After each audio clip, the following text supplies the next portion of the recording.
నలంద యూనివర్సిటీలో కొత్త క్యాంపస్ను ప్రారంభించారు ప్రధాని మోదీ. కొత్తగా నిర్మించిన క్యాంపస్లో 2 అకాడమిక్ బ్లాక్స్ ఉన్నాయి. వీటిలో 1900 మంది విద్యార్థుల సీటింగ్ కెపాసిటీ ఉంది.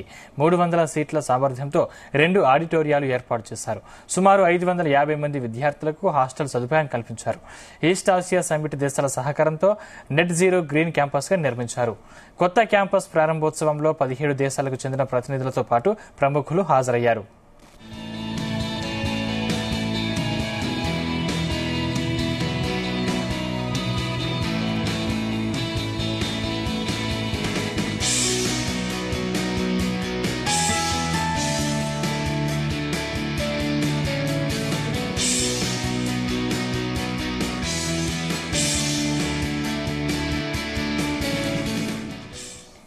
బీహార్లోని నలంద విశ్వవిద్యాలయాన్ని సందర్శించారు ప్రధాని మోదీ.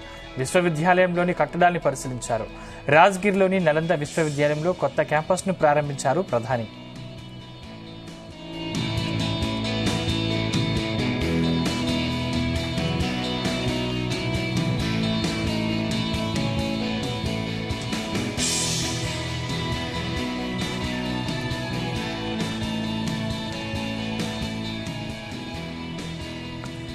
నలంద విశ్వవిద్యాలయాన్ని క్రీస్తు శకం 427లో స్థాపించిన ప్రపంచంలోనే తొలి రెసిడెన్షియల్ యూనివర్సిటీగా చెప్తుంటారు చరిత్రకారులు. అప్పట్లోనే తూర్పు ఆసియా, మధ్య ఆసియా ప్రాంతాల నుంచి 10,000 మందికి పైగా విద్యార్థులు ఇక్కడికి వచ్చి చదువుకునేవారు. క్రీస్తు శకం 1190 ప్రాంతంలో తుర్కో ఆఫ్ఘాన్ మిలిటరీ జనరల్ బఖ్తియార్ ఖిల్జీ నేతృత్వంలోని దోపిడీ దళాలు ఉత్తర తూర్పు భారతదేశంపై దండయాత్ర చేసినప్పుడు నలంద విశ్వవిద్యాలయాన్ని ధ్వంసం చేశారు. పురాతన నలంద యూనివర్సిటీని 2016లో వారసత్వ సంపదగా ప్రకటించింది యునెస్కో.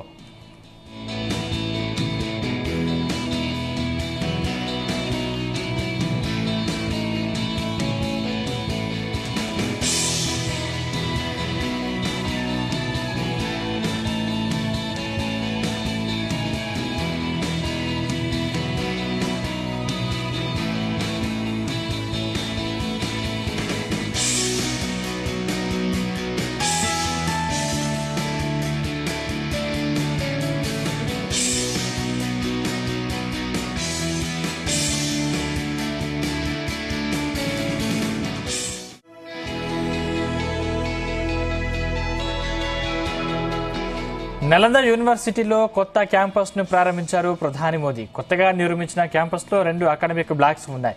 వీటిలో 1900 మంది విద్యార్థులు సీటింగ్ కెపాసిటీ ఉంది. 300 సీట్ల సామర్థ్యంతో 2 ఆడిటోరియాలు ఏర్పాటు చేశారు.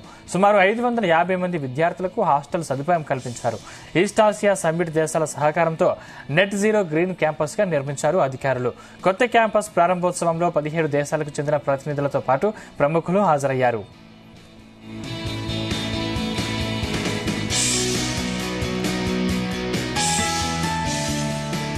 బీహార్లోని నలంద విశ్వవిద్యాలయాన్ని సందర్శించారు ప్రధాని మోదీ. విశ్వవిద్యాలయంలోని కట్టడాలను పరిశీలించారు. రాజ్గిర్లోని నలంద విశ్వవిద్యాలయంలో కొత్త క్యాంపస్ను ప్రారంభించారు ప్రధాని.